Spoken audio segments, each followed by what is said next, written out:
अस्सलाम वालेकुम। जब बंदे का दिल दुनिया की रौनकों से थक जाता है और सांस उखड़ती महसूस होने लगती है, बदन का साथ छूट रहा होता है, सुकून दूर दूर तक नज़र नहीं आता, तब इंसान के लिए अल्लाह करीम कभी सांस बनकर, कभी हिम्मत बनकर, तो कभी ताकत और कभी उम्मीद, तो कभी आस बनकर दिल की धड़कनों में धड़क उठता है। तब समा ही बदल जाता है, आंखें खुल जाती हैं, अंधेरा रोशनी में चमक उठता है।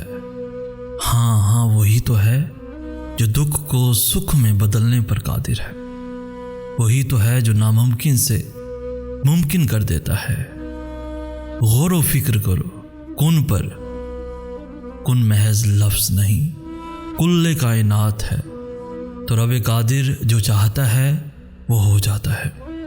तुम दुखी हो तो वो तुम्हारे दुख टालने पर कादिर है। तुम्हारी कोई जायज़ ख्वाहिश है तो वो ख्वाहिश पूरी करने पर कुदरत रखता है।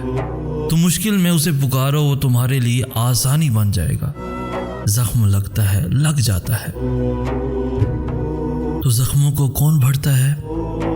तुम मांग कर तो देखो, वो नवाजता है। यकीन कीजिए, वो अपनी मखलूक को बहुत लाड से, बहुत मोहब्बत और तवज्जो से सुनता है। उससे मांग कर तो देखो, उससे मांग कर बेफिक्र हो जाओ और अच्छा गुमान रखो कि अल्लाह रब्बुल इज़्ज़त ने मुझे सुन लिया है, वही मुझे अब बेहतरीन नवाजेगा। फिर देखना वो ऐसे असबाब, ऐसे वसीले निकालेगा कि तुम्हारी अकल भी दंग रह जाए और तुम पुकार उठो, अल्लाह अकबर, अल्लाह अकबर, अल्लाह अकबर। हमें कहते हैं सैयद सनास। हम मिलेंगे नेक्स्ट वीडियो में, तब तक के लिए अल्लाह हो आपका हामी व नासिर।